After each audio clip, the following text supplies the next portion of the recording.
Best Irish music on irishradio.org with Jerry Byrne. Been speaking to many of the great and the good of Irish entertainment since lockdown and all the rest of it. Now, my next guest is a gentleman. Spoke to him on the programme during lockdown last year. Now, he's still a busy lad, but he's still in lockdown. I'm delighted to say hello from a very sunny and warm Tenerife. Fergal Flaherty. Fergal, how are you? I'm great, Jerry. How are you? You well? Not bad at all. Not bad at all. Good to hear from you. Life is certainly it changed very much for all of us, but it's certainly changed for you at the hole in the wall in Tenerife. Yeah, it has. It has changed. It's been a rocky road, But look, there's light at the end of the tunnel. We're hoping that we can open now next month or maybe the beginning of June. So. Please God, all things going well. It's really down to the UK and if they let people travel, because our main market is the UK and Ireland, So, well, hopefully, everything going to plan, we'll be open by the end of May, probably early June. Right. Please God, yeah. Okay, it must be a very, very changed situation in Tenerife from normal times. I mean, the streets must be practically deserted. Yeah, I posted a little live video there during the week with myself and my wife. We were out walking and we were heading down to the bar. We check it every day, make sure everything's okay, And I decided to go live on Facebook, and you wouldn't believe the people were just shocked that there wasn't a sinner on the streets. It was just, we bumped into maybe a couple of people that were. A couple of entertainers we bumped into, but an odd car here and there, But in general, all the shops, all the bars, restaurants were all closed. Where the hole in the wall is, because the thing is, where the hole in the wall is, it's surrounded by hotels which need tourism. So all the hotels are closed. So there's no point in opening, But there's certain parts of the resorts that have people around for that rent apartments, that they people who own apartments, people who are from the UK and Ireland, and the certain areas where the apartment block or the hotel would be owned privately, So if you have a bar restaurant around that area, then you're okay. You can maybe cover your cost, but there's no way we could open. It's just impossible without tourism. Yes, I can well believe it, and I'm sure that there's quite literally thousands of other businesses, in all around the Canary Islands, and indeed all around mainland Spain as well, who are in the exact same boat. Absolutely, and I do feel for them all, and I know how difficult it is. We opened last October, and there was no restrictions really on as such. And we were doing okay. We're doing fine. We were paying the bills and paying our way. That's really all we were doing. And then the government came in just before or just after Christmas and decided that inside you can't have anybody in, and you have only 50% outside. So we did everything by the book.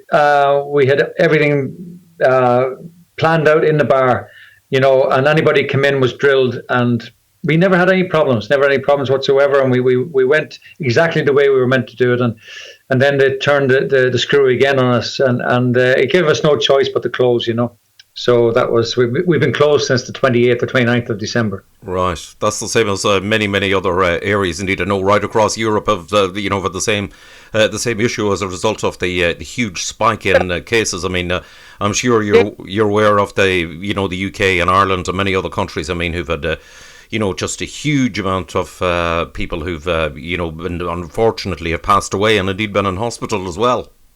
Yeah, I do understand all that. I do. I'm my sympathies go to all those who lost people.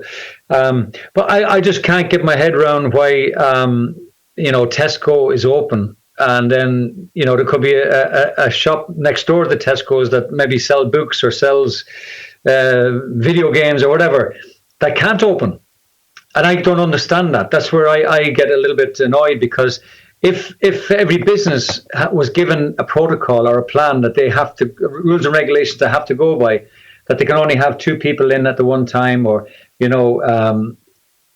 every business could be run under the rules and regulations, to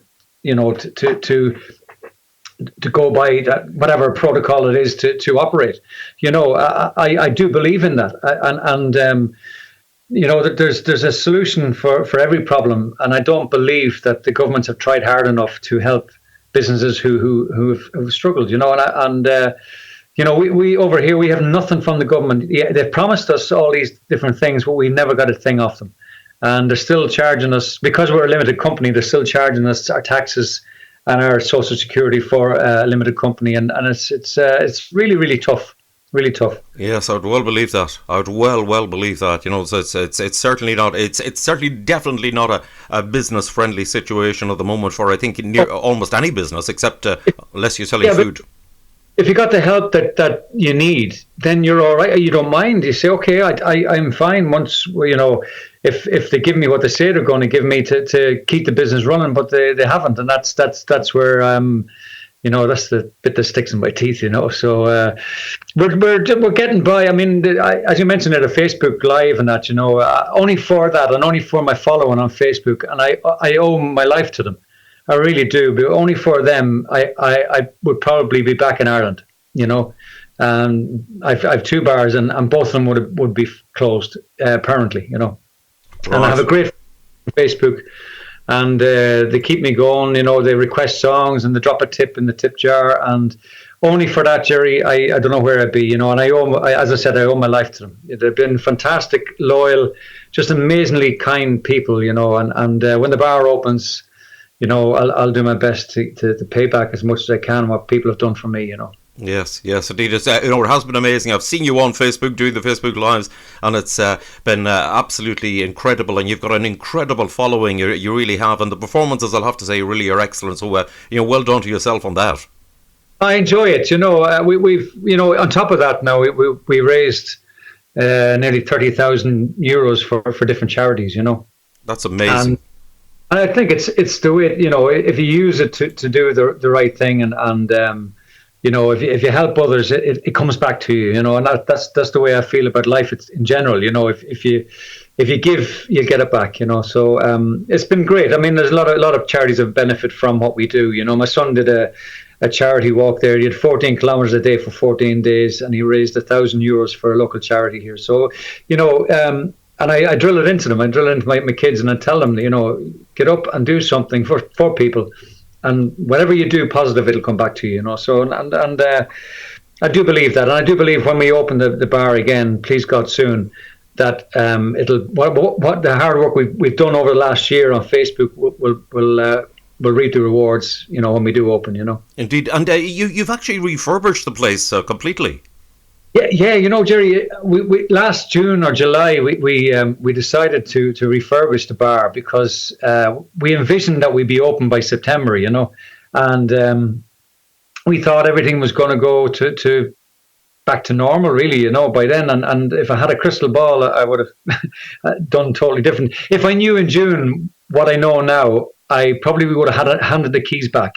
I would have just folded the bars totally, because it wouldn't have been, worth keeping it going, So we renovated in July. We spent 6 weeks renovating the bar. We tore it apart just from scratch. We took the floors out, seatings, the whole lot, and we started from scratch again, and we rebuilt it. And it's lovely. It's really, really beautiful. And then while we were doing that, the bar next door came up for sale, and I was afraid of another Irish bar coming in and taking it. So I decided that I'd bite the bullet and take it as well. So it was, looking back at it now, I was mad, absolutely mad. But look at it, every obstacle that comes up our way, we find a solution. And that's what we're doing at the moment. Every day there's something thrown at us. And myself and my wife are, we talk to people, and the owners of these premises and the banks, and I don't hide, I go knocking on the doors, and I'll say, look, this is the problem, this is the solution, or this is what do you think? And because if you run away from it, then things go bad, so we're we're robbing Peter to pay Paul at the moment. So, but we're doing, we're getting by, and as I said, please God, by the end of May, hopefully, if we get open and things go to what I think are going to happen, then we'll be fine, you know. Right. Now, you've also released an album in lockdown, which was some of the most popular and most requested songs to your Facebook Live. Yeah, I when I started Facebook Live, people said to me, do you know this song? And I said, well, I know of the song, but I don't do it, but I learn it for you. So I decided to put together an album of songs, like 15 songs of the most requested songs through the lockdown, you know. So I did volume 1 there last year, about September, I think I brought it out. And it went down really, really well. And I bought my own little recording studio for the house here. I've got my Logic Pro X from Apple, and I had just downloaded, before the lockdown, a friend of mine put me onto it, and he showed me tips, and he said you should do this and get recording your own stuff and doing bits and pieces. So it's great because you can record a song with your voice and acoustic guitar, and you can email it to somebody in America and say, can you put a bass or drums or something on this, and they send it back to you, and you can build your own music. So that's what I've been doing. And so the lockdown, the first volume went down very, very well, and it, as I said, it keeps us going. It's revenue coming in, and it keeps the wolf in the door. And now I have the second album finished. I'm just working on it now. We hope to have it finished this weekend, you know. And there's another 15, well, there's 16 songs on it, but it's all the requested songs, the most requested songs over the lockdown, and so it's just another way of generating some finance as well. Plus, you're giving back to the people what were looking for, their favorite songs, you know. So it's great, and it's great to have the studio of great interest, and it makes up the hours of the day as well, you know. Indeed, I bet it does. And well done on everything that you've done. You've certainly pulled out all the positive stops as much as you can to do everything that you could to make things as best as they can be under the circumstances and the situation. Well, absolutely. You know, I have a great friend at home in Dublin. He actually was living in Tenerife for a year or so.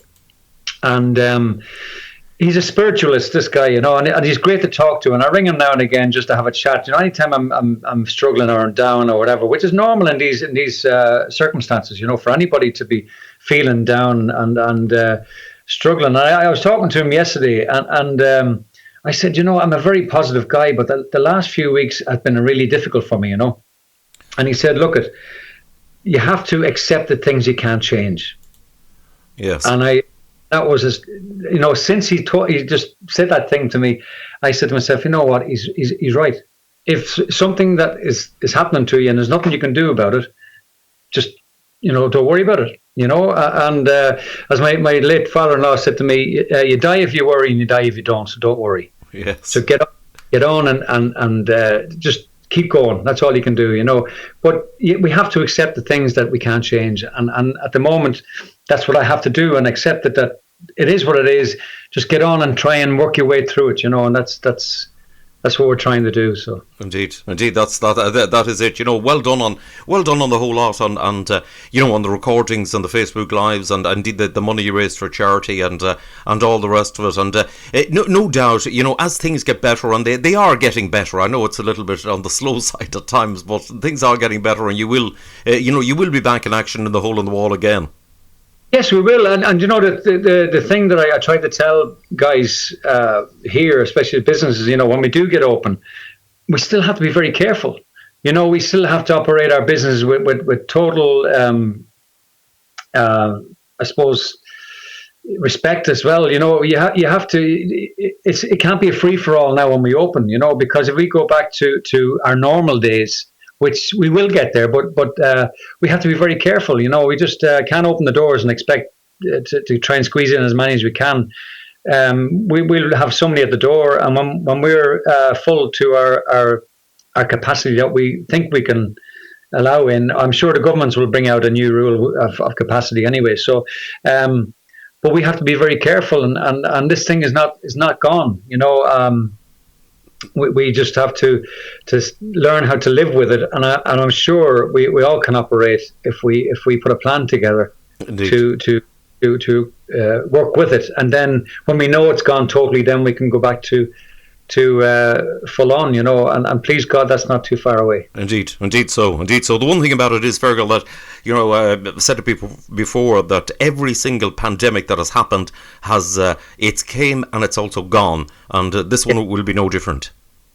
Well, hopefully, yeah, I think it will. I do believe it will disappear very, very quick. My daughter is a nurse. She's in Liverpool working for the NHS, and I talk to her every day. And she I do believe that this virus was as bad as it was, and I know people don't believe it is, but I don't believe there is as many as the figures say there is. It's something that I suppose I'm using the word again, sticks in my teeth. The governments here have said they're going to lift the state of alarm on the 9th of May. Yet we're in level 3 here, and they don't let us do all these different things, and they're telling us figures that are there. So I'm wondering, if you're lifting the state alarm on the 9th of May, how are these figures going to disappear? Are these figures just obviously going to just go bang, and they're going to turn around and say, listen, the figures are zero now, we can I just don't understand that part of it, how the figures can be as high as they are when they're going to lift the state alarm on the 9th of May. So we'll wait and see what happens. Maybe there's going to be a magic wand they're going to wave over all these figures and they're going to disappear. Yes, unfortunately I don't think that's going to happen. I think it's going to be a process.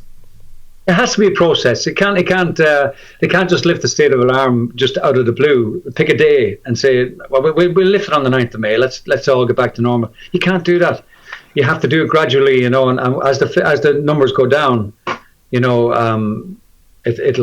But I've just got this feeling that when they do decide to go back to normal, that the figures will disappear for some reason.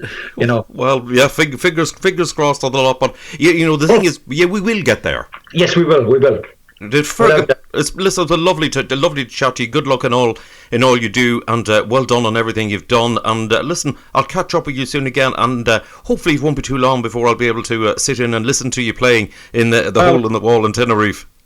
Love to see you, Jerry. And you know what? Thanks a million for all you do for all those people that, when people were locked down, the ones they turned to were the likes of you and me. Indeed. And I saw your stuff on Facebook, and I know the job you do promoting all the Irish singers and including myself, and we really appreciate it, and I'm sure that your listeners appreciate the work you do as well. So thank you very much for that.